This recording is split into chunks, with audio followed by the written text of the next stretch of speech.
Whispers of the Past. Chapter 5. Sebastian knew something was wrong the moment he walked into the mansion. It was too quiet. Emma always left traces of herself, half-drunk tea on the counter, her sweater draped over the back of a chair, her handwriting in the margin of his schedule.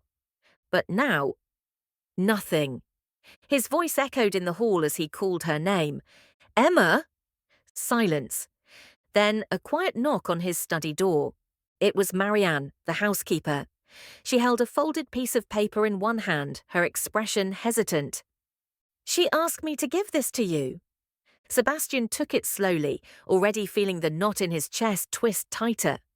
It wasn't even a real letter, just a torn scrap of notepad paper.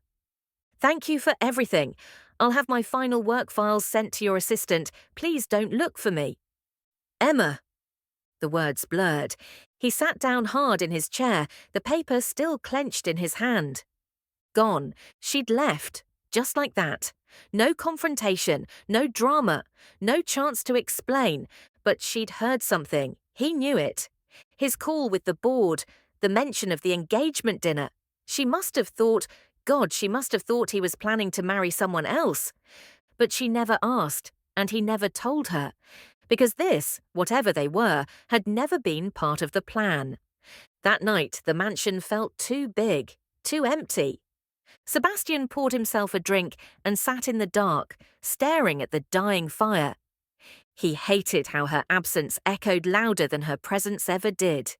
He hadn't even known how badly he'd wanted her, needed her, until she was gone. She'd become his calm, his fire, his balance. The soft place his heart landed after years of sharpening his edges. And he'd let her slip through his fingers because he hadn't had the courage to give her the truth. The engagement dinner. It was a formality, a deal to secure a partnership, a pretense, nothing more. He should have told her. Instead, he'd hidden behind walls like a coward, and now he was alone with everything he never said. The next morning, he gave the order. "Find her." His assistant blinked. "Sir?" "Find Emma. She's not answering her phone. I need to know where she went. I don't care how long it takes or what it costs. Just find her."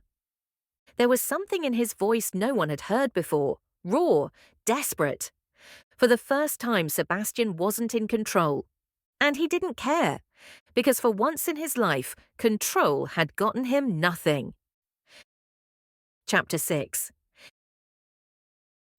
Emma hadn't gone far, just far enough to disappear. She rented a tiny room above a florist shop in a quiet part of the city, close to the hospital where her grandmother still lay in recovery.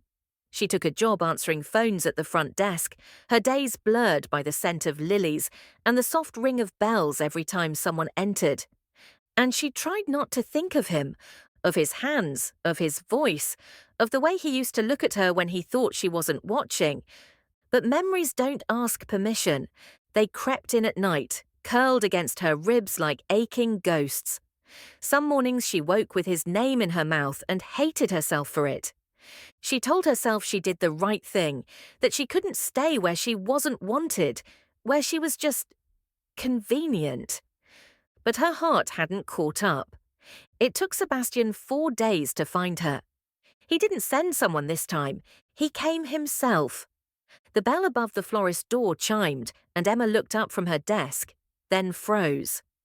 Sebastian stood in the doorway, rain clinging to his dark coat, jaw clenched, eyes locked on her like he was barely holding it together. "Hi," he said, voice low, her chest squeezed. "What are you doing here?" "I came to take you back." She let out a breathless, humorless laugh. "You don't get to say that." "I know," he said, "but I'm saying it anyway." Emma shook her head, trying to stay upright when everything in her wanted to fall apart. "I heard you, that night, the engagement dinner. You never even tried to explain." "Because I didn't think I deserved you," he said quietly. "And maybe I don't, but you need to hear the truth." She didn't stop him, so he kept going. "It was business, an arrangement I never wanted. I didn't correct you when you heard because I thought I'd be doing the right thing by keeping you at a distance. His voice cracked slightly. I thought I could just have pieces of you and still walk away clean.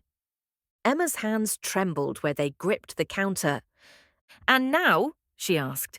He took a step forward. Now I can't breathe without you. I can't sleep. I walk through that house and everything reminds me of you. The way you smile when you're thinking. The way you bite your lip when you're nervous. The way you look when I...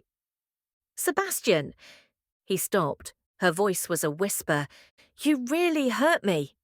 His eyes shuttered. I know. Emma looked at him then, really looked. The storm was still there in his eyes, but it wasn't hard anymore, not sharp, just bare, raw. Say it, she whispered. What? That you want me, not just in your bed, not just for convenience. He stepped up to the counter and reached across, gently taking her hand. I want everything with you, Emma, even the parts that scare me. Silence. Then she stepped out from behind the counter and into his arms. And this time, when he kissed her, there was no hesitation, no hiding, just truth. Chapter 7. A month later, the mansion didn't feel cold anymore. Emma sat on the terrace, sunlight brushing her bare legs, the breeze playing with her hair as she watched Sebastian in the distance. He was barefoot in the garden, sleeves rolled, hands deep in the soil, fixing one of the flower beds himself. There was something poetic about it. The man who once left dirt behind in rich men's gardens now had one of his own. And he chose to dig his hands in it again, not because he had to, but because it grounded him. Because it reminded him of where he came from and of how far he'd come. Emma smiled, sipping from her mug. He glanced over his shoulder, caught her watching, and smirked. Come help. I don't do dirt, she said. Neither do I, he replied, but apparently I do love. Her breath caught and he grinned. So come on, one miracle at a time. She walked barefoot toward him, stepping over the flagstones, heart thudding. When she reached him, he stood and wiped his hands on a towel before slipping his fingers through hers. Where are we planting these? She asked. Right here. He pointed beside the rosemary, somewhere it can thrive. Emma looked up at him, the sun glinting in his eyes. Kind of like us. He leaned in, kissed her slow and deep. Exactly like us. 1 week later. The engagement was small and quiet, just a garden brunch with close friends, his assistant blinking in shock, and her grandmother smiling proudly from her wheelchair, now stronger than ever. Emma wore a simple white dress and a daisy in her hair. Sebastian wore his heart on his sleeve. He raised a glass, eyes never leaving hers.